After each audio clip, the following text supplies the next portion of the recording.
What is going on, everybody? Welcome back, and welcome to another episode of the MLB Swing for the Fences show here on Sunday morning, July 7th, talking today's 9-game MLB slate. Sunday morning, early here in Denver. Not so early for you, Mangone, over on the East Coast, but here to break down all 9 games, hopefully get to the winner's circle. And, thanks for joining us on this Sunday morning, Mangone. How you doing? Good. A lot of my family's leaving to go do fun activities. My aunt and uncle are going on a boat. My parents went to go get coffee with the dogs, and I get to hang out with DC. So I don't know who's winning this morning, but I don't think it's me. But it's still good always to be here with you, DC. We'll break down this baseball slate. It's not an elite slate, but we'll break it down. My vote is for the boat people. I think the boat people are winning this Sunday morning. They couldn't wait an hour for you to join them on the cruise on the Jersey Shore there, and we have a visitor to your on your left. Yeah, they're getting ready to go to the boat. I think they're looking for drinks. So they're going, I don't know, some boat with their friends, and I'm sure they'll be drinking all day and having a good time while I'm here watching El Baseball. Yeah, you need to file squatter rights to get back to your mansion with the piano and the beautiful couches there. So good call on that one, Gonzo. 9 games to talk about. As I mentioned, they do all start within an hour's window. So kind of like these Sunday slates where, you get all the lineups in time and you can kind of mostly set it and forget it by the time the games start. Get on with your Sunday. With that, Mangone, let's jump right into these games. A lot to talk about, obviously, with 9 games on the slate. We'll start with Philadelphia and Atlanta, 8.5 total here in Atlanta. Going to be hot and humid as usual. For this Braves game, we've got Ronaldo Lopez, who's obviously pitched very well for the Braves. Threw 101 pitches last time out. We kind of speculated, or I had that his pitch count, they're kind of watching it, but he did get up to 101 pitches, maybe because he wasn't pitching particularly well. They wanted to get him through as many innings as possible, but only 4 1/3 innings in that last outing against San Francisco. I do worry a little bit he's going to wear down as the year progresses, just because this season kind of came out of nowhere. Has walked 4 batters in back-to-back games. He obviously gets to face a watered-down Phillies lineup, still missing Harper, Schwarber, and JT Realmuto. Not a bad lineup, what they have out there, but obviously not what it could be. And then on the other side, Michael Mercado will make his 3rd outing of the season, 2nd start. He did pitch pretty well last time out against the Cubs, 5 innings, 1 run, 4 strikeouts, put up nearly 19 DraftKings points in that one with the win. And then gets this Braves team that, of course, hasn't been great all season. Still, at least on paper, a dangerous lineup. What are you doing with this first game on the slate, Mangone, Philadelphia and Atlanta? Yeah, I've been on the team, and I've been leading the charge of play pitchers against the Braves. I just don't care. I think the Braves suck. I played Ranger Suarez last night. It wasn't so bad, but I even played Austin Gomber too, as gross as that was. That slate was disgusting, but Austin Gomber did get the job done too. I don't think I'll be able to say that ever again in my life. So, but I think you got to put Mercado in the conversation today as an option. My biggest fear is, is he stretched out enough, right? I mean, he did go 78 against the Cubs. The game before that was only 15. I still do worry about the length that he could go. That's the biggest concern on this slate.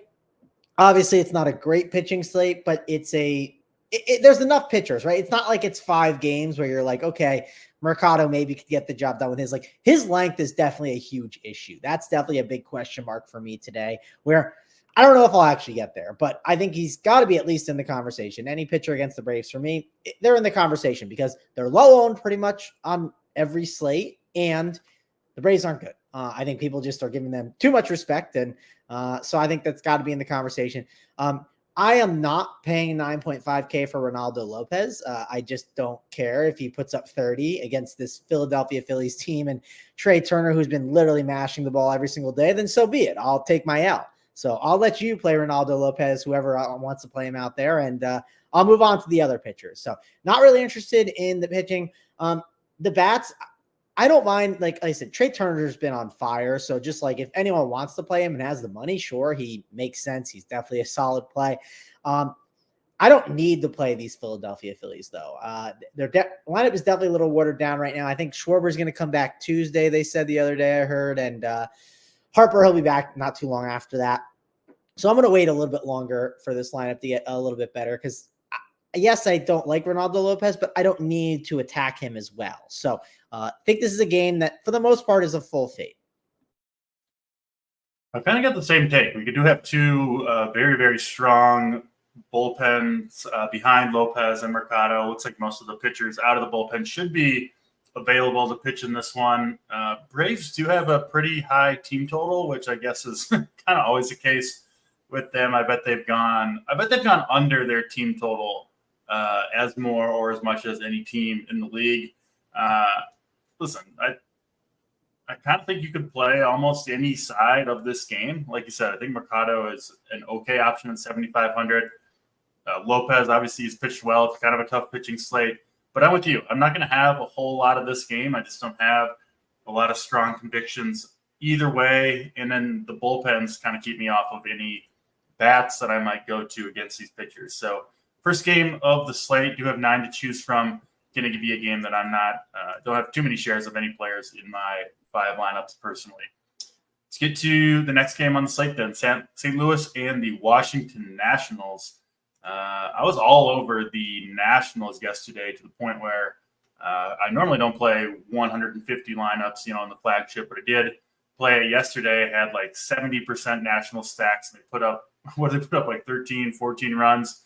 Unfortunately, Mangone, the daytime A's dropped 19 runs, and I did not have any A's in my lineup. So it was a little frustrating, to be honest, to nail the National stack. We were like 5-6% owned across the board. And then I still won on the slate, but, could have been awesome. But the A's buried me a little bit. That was against Lance Lynn. They get a better pitcher here in Kyle Gibson, but it is similar weather. One of the reasons we were all over the Nationals was the heat, the humidity, and an improving Nationals lineup as well. James Wood was my highest owned player yesterday, had a monster game.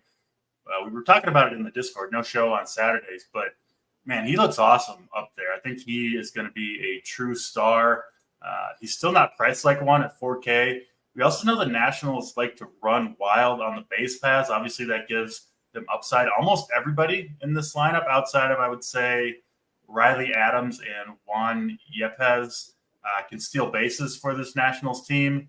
And yeah, I'm not really scared of Kyle Gibson. So, I don't love going back to the team that scored 14 runs the day prior, but I kind of like them here against Kyle Gibson. I think they'll be fairly low owned once again. I was kind of surprised how low owned they are yesterday. They're going to get, looks like, a little bit more ownership today, but still not enough to keep me off of the Nationals. I do like them. It's an improving lineup. They're playing with, I don't know what you want to call it, a lot of swagger, confidence, can run. Like I mentioned, they've got enough power. So I like the Nationals here against Kyle Gibson, not on Gibson himself. And then DJ Hers pitching for the Nationals has had kind of a weird start to his big league career. He's made, 6 or 7 starts now. 2 of them have been really, really good. He put up 43 DraftKings points against Miami. And then last time out against a Mets team that normally crushes lefties, 10 strikeouts over 5 2/3. So, he's had some rough outings as well. But if you look at the overall numbers for DJ Hers on the year, the strikeout rates to both righties and lefties look very, very strong, especially for a pitcher priced below 8K. The leash with him is a little bit of a concern. They usually let him go, around 80 pitches, which isn't ideal. And at least on paper, there aren't a ton of strikeouts to be had against this Cardinals lineup. So I don't think I'm getting to Hers, but like I mentioned, it is a tough pitching slate. There's not a ton that I like in terms of pitching. So Hers, I'm keeping them at least in the conversation. No interest in Gibson for me. Like I said, very into this Nationals lineup today. What about you, man? Going St. Louis and Washington here. Yeah, I mean, I can keep hers in the conversation, like you said, but he's just that type of guy. I think he could get steamed up a little bit just because I know he's been good. And I don't want to take guys in 93 to get re-weather that are pitching either. Like I did it with Mackenzie Gore yesterday and I felt like an idiot. I'm going to feel like an idiot with doing it with hers a little bit. So I don't think I'll get there, but I understand leaving him in the pool just because it's definitely a rough pitching slate for sure. But we talked about it in the Discord yesterday. You and I were both on. Let's attack these like very hot weather games. And if I just didn't play some Cade Povich, that would have helped. But nothing I could do. Cade Povich. I didn't go so well with Mr. Povich. No. Yeah, I mean, I nailed a lot yesterday, but not Cade Povich just absolutely buried me. He just couldn't even like make it easy on me. I mean, I would have took a -5, Cade. I would have took -5, and that would have been fine, not -16. But I watched. I was on him too a little bit. I think I had like 30%. He was, I think, like 15% owned, so it wasn't ideal. But I watched the first two batters of that game, and I bet the Oakland A's over and the Oakland A's money line because it was like, sometimes pitchers will turn it around, but I was like, man, this does not look good for Povich. Like the velocity was way down. He couldn't find the strike zone, and you could just tell the A's batters are sitting up there just teeing off. So I did get a little bit of money back betting that, but it was brutal for Povich. What did he finish with? He had to be like a -10, -15, something. It was -16.55. So, yeah, they don't let him go. I would have took -10. -10, I think I would have cashed. So yeah, I was looking at the Discord, and people were like, "Just get us back to even, Povich." And I didn't type it in there. You don't want to bring the bad motion, but I was like, there ain't no way he's getting back to even. I just want him to get him out of there so he doesn't do any more damage for all these national stacks that are going on. That's how I felt. I remember I was watching on my phone because I was walking up to the beach to go get something, and I was watching Povich, and I just saw like the green and like the red like balls and strikes, and I was it was all like 86 miles per hour, like 3 feet out of the strike zone. They were bad. I was like, I looked and I was like, oh, Daz, you're doing this to Daz Cameron. Like, we're just fucked. Yeah. Like, it's over. It's over. I knew early it was just GG, but it is what it is. And it was frustrating. I should have been on the A's there because I knew Povich sucked. Like, but in the daytime A's, I was kicking myself a little bit. Yeah, and I'm sure people that said daytime A's in the chat, I'm on to you guys. You don't ever play them. You play them today. I want to see you go out there and play the daytime A's. But anyways, I hate the daytime A's. I'm over the daytime A's. But yeah, I do think this is a game that it's got to be good for DFS, right? Kyle Gibson in this hot weather, definitely something to target. I don't think it's like Lance Lynn where we knew he'd be sweating like a pig up there on the mound. Kyle Gibson will have his struggles though. And this Nationals team is a lot better with the addition of Wood in there. It's just clearly a better lineup. So I'm excited to roster some Nationals today. I think they will have some ownership, but I still think they're good plays. One guy I think that people might have problems getting in their lineups today is like, if you want to build in like a unique way, plug in Lane Thomas and CJ Abrams. I doubt you'll be able to get both together that easily. I think a lot of teams, when you just run them in the optimizer, they're not going to push them in there. They're going to push Jesse Winker, or they're going to push Wood instead. They're not going to put him in there. So that's something that I noticed a little bit yesterday. I just noticed I wasn't getting a lot of Lane Thomas. And trust me, I was playing losers yesterday. I was playing Cade Povich. So I had the salary. So I think it's just going to be tough to make those builds. So, hey, that's a unique way to build, but don't ignore him. Because I think Lane Thomas is going to get ignored in the outfield because of Wood and Winker's projections and what they look like. So that's kind of where I'm at here with this game. The overall, it's a good one. Yepes is a good value to get in there. Lipsicum, you can put him in there as well. He helps make it work. So a lot of salary relief amongst this lineup. I don't like the Cardinals that much, but if you were MMEing, I think it'd be hard to just like X them out and ignore them. Like if I had like a mini stack of them, I don't think it's the craziest thing just because it's so damn hot out there, right? There's some games where we look at the schedule and it's like, we haven't had games that are 95 degrees or hotter and the ball just flies. We saw it yesterday in all those games. I'm expecting it to fly here in this one. Yeah, me too. I do lean the national side of this game. One of my favorite stacks on the slate. No question about it. And then, again, this is one where I think anything outside of playing Kyle Gibson, who's not really on my radar today, is a decent way to go. I do prefer the lefties from the Nationals.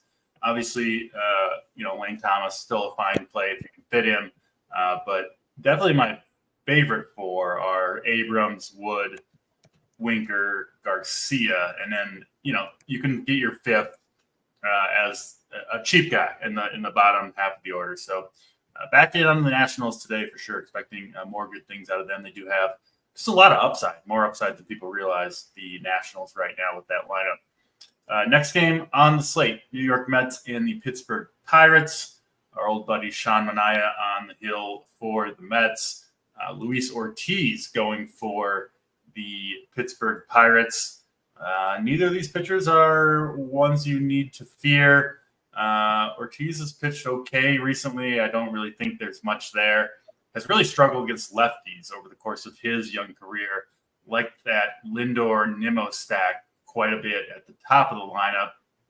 Of course, you can go to the rest of the Mets as well if you want to do that.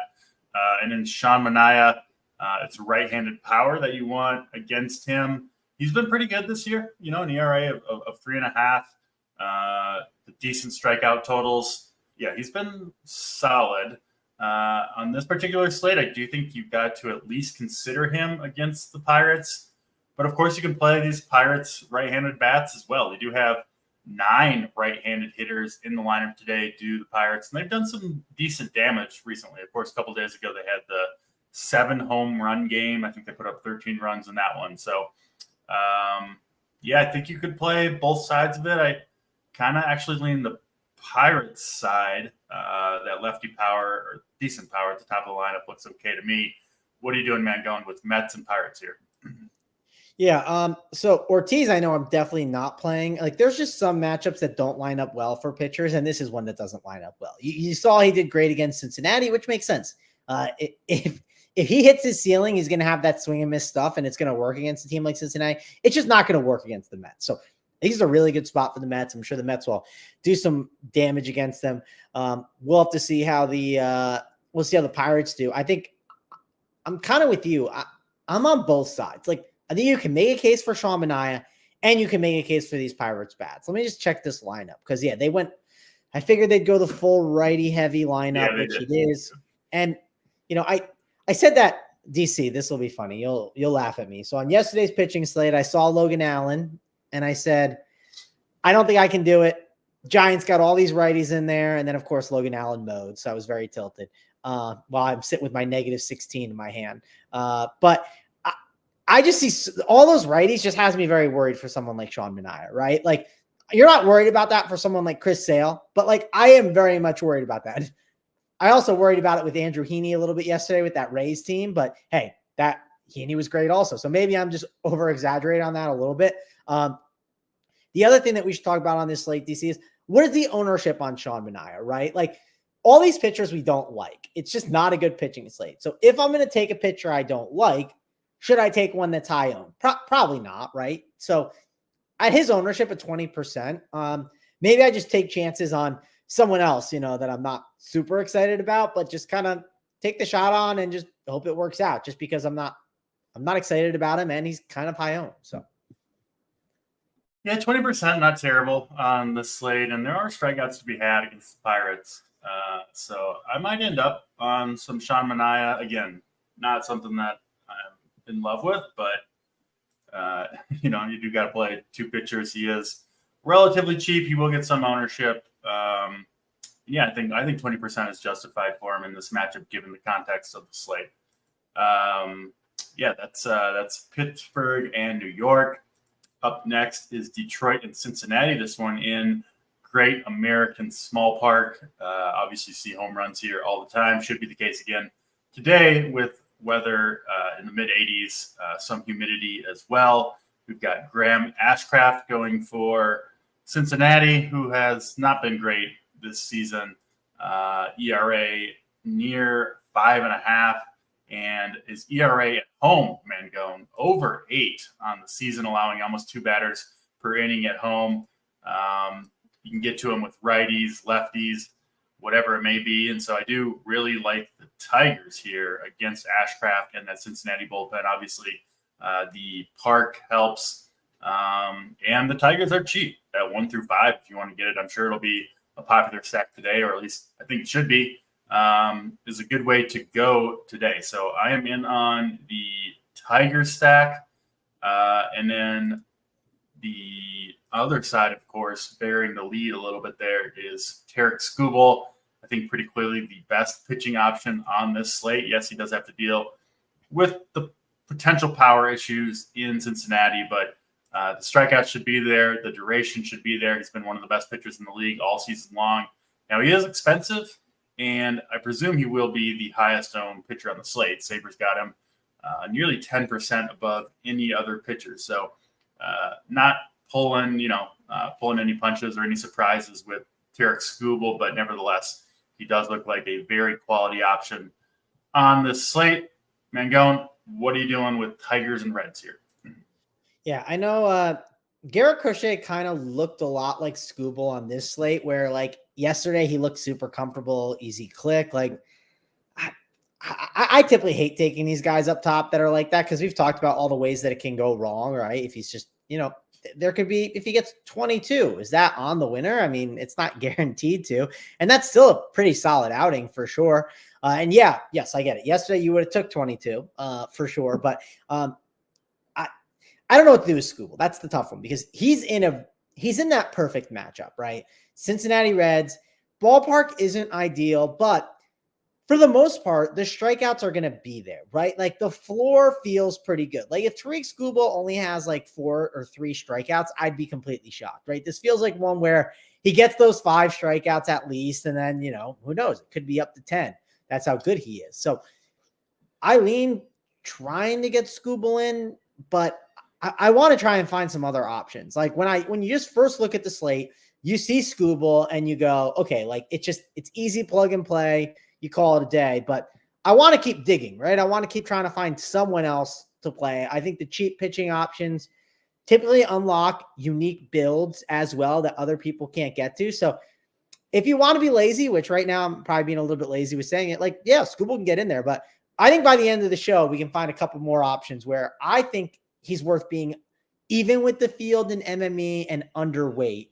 And I know it's uncomfortable. I understand that. It's not easy to do, but just kind of eyeballing some of the pitchers, and before we've like talked about them all like in depth, I think there's enough that we can kind of get away with it. My worry though is, and maybe you can tell me this as we go through the show, like I think Sean Manaea at 20% is still high, right? Like if I'm going to take these like shitty pitchers, I want them like kind of like 10% or lower. So I just think a lot of these pitchers could get steamed up. That's kind of one of my concerns. Like Cannon's one guy that we'll talk about that I think you could see maybe getting steamed up, and maybe I just have a wrong opinion on that. Yeah, my problem is I just, you're talking about finding some cheap options. I don't really see many cheap options that I want to play. So that does have me maybe leaning toward the safer option in Skubal, but like our guy Jake Swales says, it does feel like a slate where things could go a little bit crazy. Sundays do seem to be that way in general, and I wouldn't be shocked to see things go south for Skubal. I still really do like him. It's just more of kind of a hunch call, I guess. But the chalk expensive pitching, in a bad park for pitching, does always make me a little bit nervous. So I wouldn't blame anybody for trying to go a different direction. We will see heavy ownership on Skubal. I think rightfully so. Can you steal stolen bases on Skubal? Not really. He's only given up 3 in 103 innings the entire year. So Reds running game will be a little bit neutralized here. Go ahead, Mango. Do you think Skubal gets steamed, or do you think the alternatives get steamed? Skubal. Right? I think he's okay. You look at strikeout props or whatever. He's always highly owned. I think it's going to be Skubal. Sabres got him at 42%. I'll take the over on that number with Skubal. Okay. Is my guess, but I'm hoping that's how it works out, because I just want to kind of like take shots on these random cheap options and hope for the best, right? Like, I mean, if Skubal gets you, 22 and one of these other cheap options gets you 14, well, that's just like, it's like a single and a stolen base. You can catch up to that really easily. So I'm not super worried. Absolutely. Let's get to the next game on the slate, San Francisco and the Cleveland Guardians. This one in Cleveland.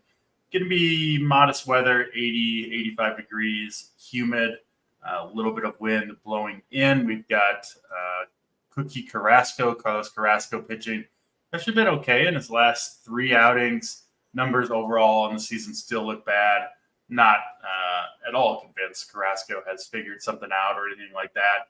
He does get a pretty good matchup with a decent amount of strikeouts in it in the San Francisco Giants. I still don't think I can pull the trigger on Carrasco. You see a low total there for the Giants, under 4 runs, one of the lower totals on the slate, but a lot of the reason why is because of the elite Cleveland bullpen that will come in after Carrasco. So if Cleveland had a bad bullpen, I would love the Giants here. Given the way it is, I don't know how many Giants I'm going to get to. I do think they've got upside and could potentially put enough runs on Carrasco where they don't get the best arms out of the bullpen if they're up big. But I don't know if that's going to happen because I think the Guardians are going to put up runs here against Hayden Birdsong. I did play him in his last outing against the Braves. That actually worked out pretty well. 18 DraftKings points for 6K was definitely a win there. But his price did move up to 7K, and he gets this matchup against the Guardians where strikeouts are just really hard to come by against this team. Obviously, they hit righties really well, and I kind of like this Guardians stack. It's expensive, but it does help that Angel Martinez is in there at 2,500, who has looked really good for the Guardians, frankly. So I'm on the Guardians side of this one. I don't think I'm going to either of these pitchers. What about you, Mangone? What are you doing, Guardians and Giants here? Yeah, well, Birdsong, I want to like him a little bit. The only problem with Birdsong is he's going against Cleveland, right? Now, I know we talked about You don't want to play Birdsong today, I don't think. Yeah, but I think he's like a guy I think he's a guy we want to buy in on over like the next 2 months, right? Like I feel like in certain matchups. The thing I was going to ask you was, because you're definitely more in tune with this. Obviously, we know Cleveland's been hitting the ball a lot better lately. Have the strikeouts turned with that? From my eyes and watching, I haven't noticed that. I was trying to pull up the stack chart or the split chart to see, but did you notice anything with them? What's the question? Did you notice that the Cleveland, because I know they're hitting for more power, are they striking out a lot more as well? No, not really. No. You don't want to play Birdsong there. That was my concern. And so again, we're trying to find guys to play on this slate. Birdsong is probably, I'll save that for whenever he plays the Tigers or the Reds or something. That doesn't seem like the right spot. I'm not playing Carrasco. I haven't played Carrasco in a while. I don't think I'll play Carrasco. I don't know if I'll play him ever again. He's just not it. So, yeah, I think this is a fade of the pitching. I don't want to play the Giants for a lot of the reasons that you said. Like, even like a Conforto one-off. Like, I just don't see myself doing something like that. Or a Soler. It just doesn't make sense with the way that bullpen is. So it just seems like any team basically against Cleveland, for the most part, I just stay away from. And it hasn't burned me this year. So going to keep doing that. And I don't mind Cleveland bats, but I just think there's better spots on this slate. So I doubt I'll actually get to Cleveland. If someone said, hey, I'm playing Jose Ramirez as a one-off, or is what's his name in that lineup that's been really good. I don't see the lineup out yet, but they've had that young kid up there towards the top. That's been Angel Martinez. Yeah. Oh, he is in there. Yeah. Okay. Sorry. I didn't refresh, but yeah, he's 2.5K. I don't mind him as a punt. I'll say that. He seems like a pretty solid player. And if you just need a punt, right? Seems like he's going to churn you some walks and grind out at bats and get on base. So, and if you get on base with Jose Ramirez behind you and all those batters like Naylor, it's a great spot. So I think if you need salary relief, he definitely makes some sense. One thing about Birdsong, just looking up his major league plus minor league splits, obviously most of that in the minor leagues, he's actually been pretty extreme reverse splits where he's been way better against left-handed bats. He's only allowed 2 home runs in 15 games against left-handed bats on the season, 7 against righties, 800 OPS allowed to lefties or to righties on the season, and a 550 OPS to lefties. So I don't know if that will hold true going forward. Just not enough. I just haven't seen him pitch enough, and obviously most of that at the minor league level. But if it does, this Guardian stack, which is obviously mostly left-handed, Angel Martinez is a switch hitter, so the first 6 hitters in this Guardians lineup will swing from the left side against Birdsong. Maybe not as enticing as it's being played up to be. Yeah, it's the changeup. It's his best pitch. Yeah, so I don't know. Maybe that's reading too much into the fine details, but, obviously we're trying to get any edge we can, and maybe could go away from Guardian stack with that information. And I think their prices are going to make it difficult too, DC, right? We've talked about it on these shows. The pricing is it's really hard to fit them in, especially like all the bats that you want. And I play them all the time, but I might go a different direction today, given that information, which I think most people will overlook. That's one thing I do try to do is when I have, when I think I have some information that people aren't really looking at, that's probably one of it, right? I don't think many people are going, oh, I can't play the Guardians lefties against a right-handed pitcher because of Birdsong's splits. So I might look in that direction myself. And Carrasco, looking at this Giants lineup, which is way more dangerous against left-handed pitching. Carrasco is the cheapest pitcher available on the slate. Maybe I'll get a share of Carrasco in there.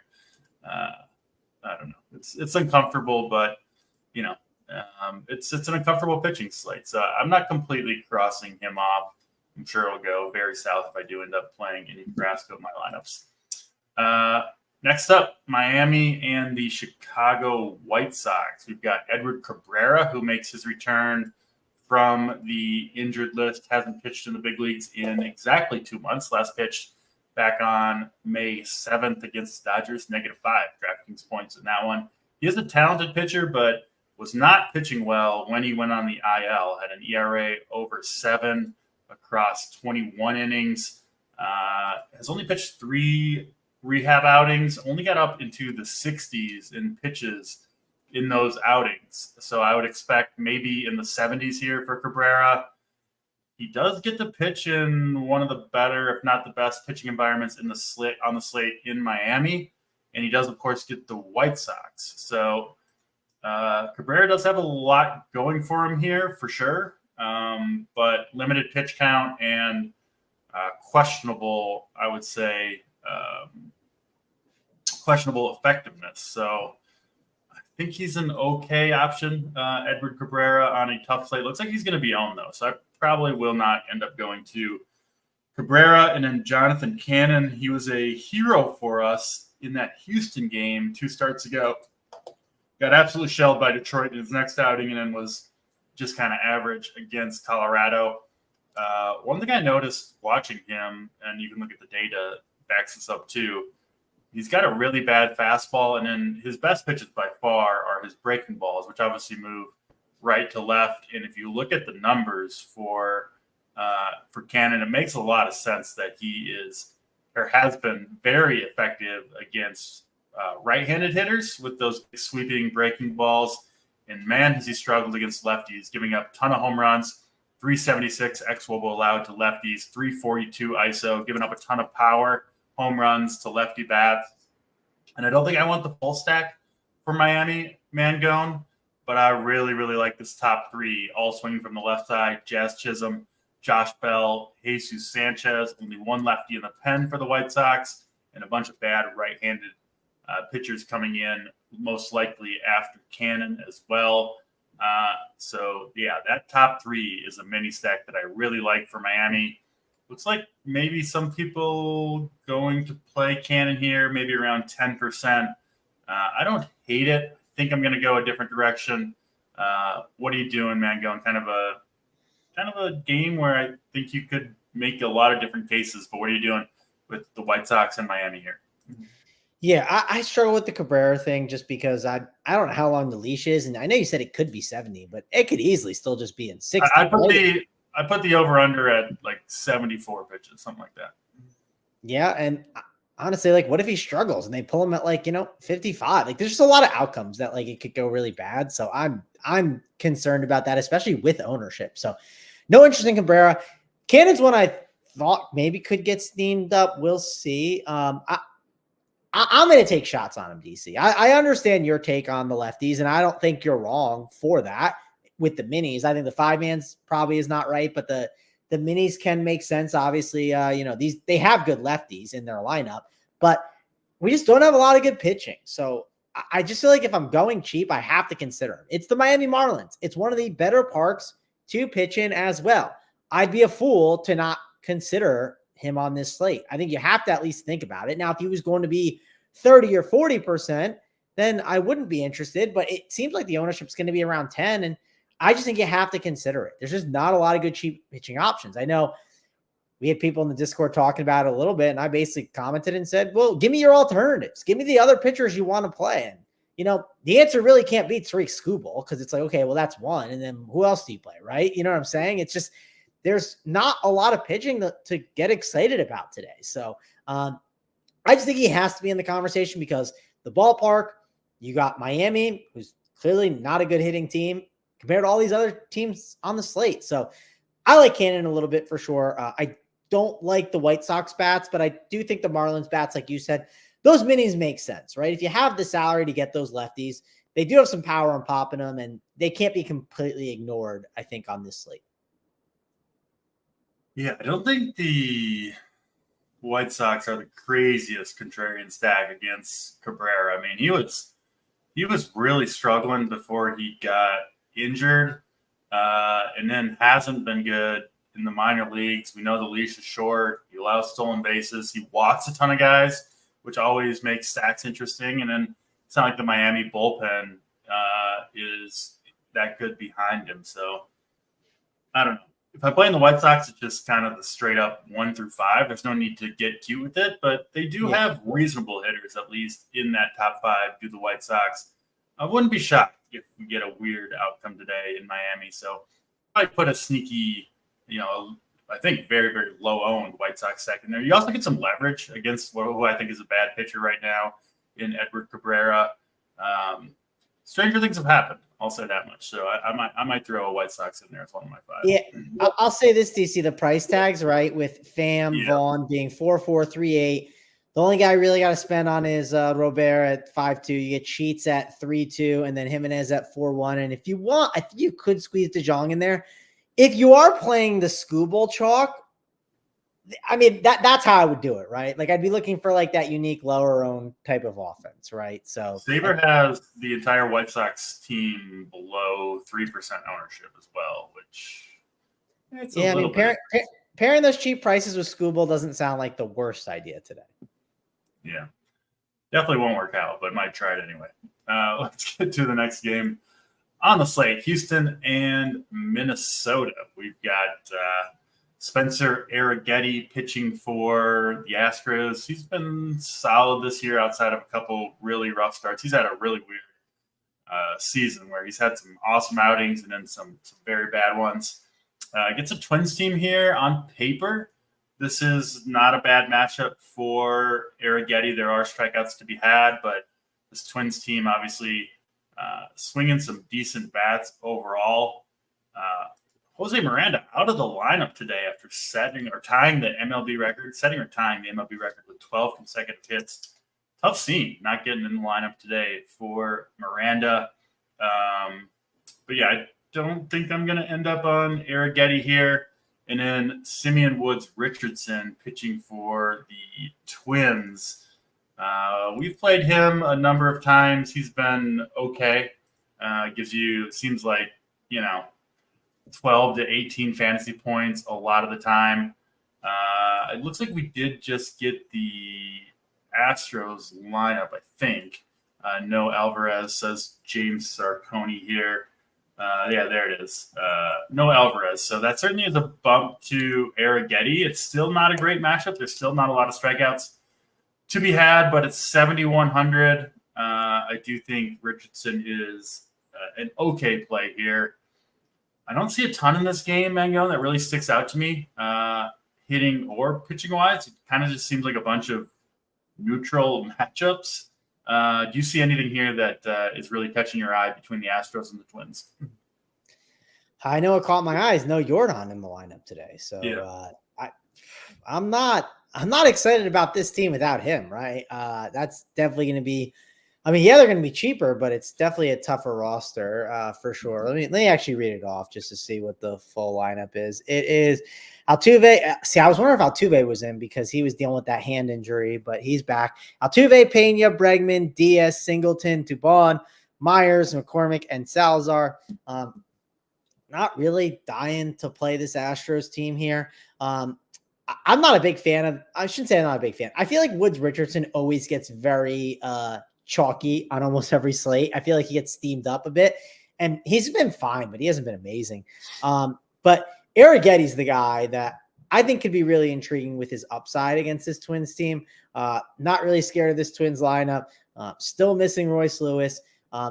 I think Arrigetti's got to be at least in the conversation today. And it doesn't seem like he is getting much ownership. I'm seeing him at 5% on Sabre. So for cheap, I think you got to put Arrigetti in the conversation. Just seems like a decent spot. And you know me, I don't play the Twins that often, so I don't see myself playing them. I know one guy that's been popping a lot in kind of like Sabre is this Brooks Lee guy. I know he's been hitting the ball well. He's just one of those young guys, sour relief. I could understand him, kind of like what I mentioned with the Indians guy, but I don't see myself playing this game too much, just mainly looking at Arrigetti. Yeah, the Twins have a very strong bullpen. Their two best arms, Griffin Jacks and Joan Duran, haven't pitched in the last 4 days, so both of those guys likely to pitch in this game after Woods Richardson comes out. So Astros will have to do a lot of damage to Woods Richardson to put up a big number here with the elite arms coming out of the Twins' pen. So, yeah, that kind of has me off the Astros bats. And then, yeah, Arrigetti, I'm kind of surprised the Twins have as high a team total as they do, but that's probably one of the contributing factors to Arrigetti's low ownership. So I'm with you. I lean Arrigetti over Woods Richardson if you're choosing between the two. I'm not super excited about either guy, honestly, but it would be the Arrigetti side that I would be more likely to play, not going to many bats in Minneapolis tonight. 2 more games to get to. Good time to tell you to hit the like button. Got a good crew watching on this Sunday morning. We always have good crews on Sunday morning as people, skipping church and watching the Church of Mangone in DC. Good call there. But hit the like button if you are watching. Use promo code DC15 if you do want to sign up over at runpuresports.com for all the sports. Let's get to LA and the Chicago Cubs next. We've got Jose Soriano pitching for the Angels. Hayden Wesneski pitching for the Cubs. Soriano made his return from a brief absence on the IL last time out against Oakland. Didn't pitch particularly well, got up to 62 pitches there. So I think 75, 80 is probably what we'll see from Soriano here. Cubs with a pretty high team total, one of the higher on the slate, getting up close to 5 runs. Should be modest weather in Wrigley Field, 80 degrees, some humidity, but no strong winds blowing out or anything like that. Wesneski did get up to 89 pitches in his last outing, has been okay this season. I think he's an okay option against this late-hitting Angels team. And then I do like Soriano to pitch well here. I just don't know if he's going to go deep enough into the game to matter. We'll throw it over to you, Mangone. What are you seeing with Angels and Cubs? Yeah, I mean, if we're playing Scooble, like let's say you're eating that chalk, I think you can make some cases to play like maybe the Angels here a little bit. They've been hitting the ball a little bit better, and they have cheap bats in obviously a decent hitting environment. I don't think it's the craziest thing. It's not like this Wesneski guy is, the next coming of, Tariq Scooble or something. He's not this amazing pitcher. I'm not worried about him. So I think we got to like him a little bit. It's uncomfortable, right? It's kind of like the White Sox thing, but the more we've gone through the slate, I'm more uncomfortable with the pitching where I want to kind of find offenses to get a little bit uncomfortable with. And I think the Angels, you can make a case for that. I'm also surprised by the Cubs team total a bit. Yeah, me too. Not saying Soriano's good or something, but like the Cubs haven't hit at all this year, right? I mean, like the last 2 months, they've been an absolute disaster. So I don't know what they're seeing with the Cubs here, but I don't know. Is this a spot we trust Vegas, DC, or like it sounds like you like Soriano a bit more. I'm trying to figure out what to do with the Cubs because I can see the Cubs being owned, and if they're not owned, like I would consider them a little bit, but it's a tough spot. Part of it's the bad Angels bullpen behind Soriano. It still feels high to me. And then right now, Saber has Soriano higher owned than Wesneski, which seems a little bit strange given that the Cubs are favored in this game. They've got a higher team total. Wesneski's cheaper, and Wesneski got up to 89 pitches in his last start, whereas Soriano is going to probably be limited to the 70s. So I actually kind of lean the Wesneski side, given all the information, the cheaper price tag. We think lower ownership, better chance to win the game.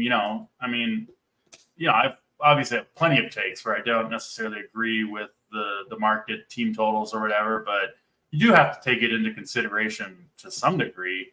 So I think Wesneski at 6,500 is at least a little bit interesting here. Yeah, and I guess another argument for that is like the Cubs team total is what it is because of that bad bullpen and on the Angels. And I like targeting bad bullpens. Like Arizona's been a team I've been trying to target a little bit more over the past couple of weeks just because, hey, the bullpen's not good. And man, this Angels bullpen not great. And I'm sure people aren't racing to play the Cubs. And I did play them the other day because JT told me basically play the Cubs. I think it was after our show. He's like, play the Cubs. And I was like, fine, I'll do one for you since you've been on fire. And he was right. And Ian Happ hit like the 2 home run game. I mean, they have power on that team. Like, it's not like it's just non-existent anymore. I know they've been so bad. I remember I said that to JT too. I was like, I just can't do it. And then I was just like, I'll trust you for the heat check. And he was right. But that bullpen's so bad. I guess I'll just take some stabs at it. I think this is one of those games. You could argue the pitching, you could argue the bats. I think you could argue almost every single side just because pitching sucks today. So it's like these guys could be in play because these bats aren't good. And well, I think these offenses are going to be low owned and the weather is pretty good there where I'd like to target good weather spots. So I know it's a very wishy-washy answer here, but I think almost everything is in play in this game. And it sounds gross, but it's true. We talked about Mango trying to find some good, cheaper pitchers as we went along this show, and I think I found mine. The people insulting me in chat imagine playing with Wesneski. He's terrible. Beware Nesky gives up home runs. Take the Halos. All these, folks without YouTube pictures. You like to go against them. So, Wesneski, come on down. You're getting in. I'm on board with the YouTube faceless guys. I'm with them. I've never been a Wesneski guy, so. I don't think they are Wesneski people out there, but I am one at least for today. Give me some Hayden Wesneski today. Last game on the slate, Tampa Bay and the Texas Rangers. This one, of course, in the Dome in Texas. We've got Nathan Eovaldi. Looks like he's going to be the second highest owned pitcher on the slate, coming off a dominant outing against the San Diego Padres. I almost said Chargers, man. I've been in the best ball streets a lot recently, so those football names are coming back to me. But pitched well in that one. It's going to give you probably 90 to 100 pitches against a light hitting Rays team. Eovaldi, I think he's going to be the second highest owned pitcher on the slate. I think rightfully so at 9K. Pitching for the Rays, we have Zach Littell, who has pitched pretty well this season. I think he's interesting at the very nice price point of 6,900. Weird thing with him is the pitch count. He got pulled after. Okay. It was a rain delay in KC that got him pulled after 5 innings. He's pitching very well in that one. He doesn't walk anybody, throws strikes. We're not really scared of this Texas lineup. And so Zach Littell at 6.9K. Sabres got him very low owned. Honestly, not really sure quite why. They've got him at 1% ownership. Now, there's no way he's going to be 1% owned. But if it's below 10, I think it's a good way to go. So I'm in on the Littell train. I actually like both pitchers here, not going to many bats in this one. What are you doing, man, going with Tampa Bay and Texas? Yeah. So if you want to just get different right away, just fade Scooble and play Evaldi. I think that's an easy way to do it. I know he's going to be owned, but I do like Evaldi. I think he's a really good option. Tampa Bay, I'm not worried about that lineup. Typically, they're very righty heavy. I doubt they could get lefty heavy enough. I don't think we have that lineup yet. Let's see. Unless I haven't hit refresh here, and that's why it hasn't popped up. Give me a second. No, we do have the lineup. It's yep, still a lot of righties in there, mixed like half and half. So I like Evaldi here. I think he's a good option. There'll definitely be a debate for me of Evaldi or like Scooble. That's definitely a big conversation point that I'll have with my teams. So I'm going to definitely have some interest in him. Littell is a tough one because Texas, not saying they're heating up, but they're starting to hit the ball a lot better. We talked about trying to find cheap pitchers. Yes, the ballpark is good, but I don't know. I can't click on Zach Littell today. So I don't think I'll get there. I'd rather play guys like Cannon and other options that we kind of discussed. So I don't think I'm getting Littell here. And I don't love the bats either. I hate this ballpark at this time of year, right? We got spots where it's 95 degrees. Like, why am I taking a dome spot, right, from some of my bats? So just not excited about it. Yeah. For one, Mr. AJ Worse, get a picture so you're not the anonymous man on the internet. 2, I don't play 150 very often, and I'm not today. And 3, if Wisniewski is such a clown, go ahead and send the head-to-head, and I will happily use Wisniewski against you. There you go, AJ Worse. I didn't listen to you. AJ Worse got me heated over here, Mangone. But yeah, I do like both of these pitchers. And I don't understand why Littell is going to be so low owned. So I'll be riding the Littell train, kind of getting warmed up to some of these cheap pitchers. Littell, Wisniewski, maybe a Cookie Carrasco. I think we've flipped the other way, DC. I don't know how that happened, but I just not a lot that I'm super comfortable with. It's tough. It's tough for sure. All right, that's all 9 games. Let's get to the good stuff here at the end of the show. And go on your favorite stack and your favorite contrarian stack on the slate. All right, favorite stack. I'll say Washington's probably my favorite stack. I like them a lot, so I'll be going with them. Contrarian stack. I feel like contrarian's tough on this slate. Are the Mets contrarian? I don't know if they're contrarian enough, right? Against Ortiz. Yeah, I don't know either, but you can choose them. We'll go for it since we're not sure. Okay, fair enough. We'll go with the Mets. We'll see if people can jam in their bats with Scooble, right? Because I just think it's going to be tough to get the expensive bats today. Yeah, I'm with you there. I was going to list the Nationals as my favorite, and I will have plenty of Nationals, but I'll go a different direction since you chose them. I'll go with the Tigers as my favorite stack against Graham Ashcraft in Great American Ballpark. And in contrarian, going way off the board here, Chicago White Sox. I know it's a tough ballpark, but Edward Cabrera, I think, has serious question marks to completely implode. Wouldn't surprise if he just, can't throw strikes, walking dudes, and is out of there after 2 or 3 innings. And the White Sox end up doing some damage in this game for the first time all season. So we'll see with that on the White Sox, but they'll be super, super low on. Don't go crazy with it. If you're playing one lineup, I don't know if I would go there, but I do think they're an interesting stack today. Most important pitcher on the slate, Mangone. Who are you going to be most over the field on? I think it's either going to be Cannon or Arrighetti, but I'm leaning on making it Arrighetti just because I think he's the lowest owned of the two. I hate this Twins team right now, so I'm down to target them. So we're going with Spencer Arrighetti. It doesn't feel super comfortable, but hey, we got to get a little uncomfortable with some of our cheap pitchers today. I will also choose an uncomfortable pitcher in Mr. Hayden Wesneski. Hopefully get a good head-to-head going with Mr. AJ Worse as well with Wesneski. And DC, I missed a great opportunity. I should have said the Halos as my low-owned offense. That's what I should have done. Huge miss by me. I don't hate that either, but I'm on the Wesneski side of that game. Up next is a home run call, Mangone. Who's going yard today? Going yard. Let's go with, I talked about him earlier, and I think he's going to get overlooked too. We'll go with Lane Thomas. We'll say he takes 1 yard against Mr. Kyle Schwarber. Hope that happens. I'll go with Jazz Chisholm, taking Jonathan Cannon. Love those Marlins lefties atop the lineup against Mr. Cannon. Finally, Mangone, your favorite overall hitter on the slate. Favorite overall hitter will go to shortstop, spend some money on Francisco Lindor. He'll get a bunch of at-bats on the road, too, so you get the 9 innings. So Mr. Lindor has a nice double-digit game for us. And I will go with the rookie James Wood. Was my pick yesterday as well in the Discord. I think he's going to get it done again against Kyle Gibson. Love those Nationals stacks for sure. All right, that'll do it for this show. Good luck, everybody, in your lineups today. Hopefully, we see some RPS logos up top in all the tournaments. This show, of course, will be back at the normal time tomorrow. Hit the like button on your way out if you haven't yet done so. And, yeah, enjoy your Sunday, everybody. Good luck in your lineups.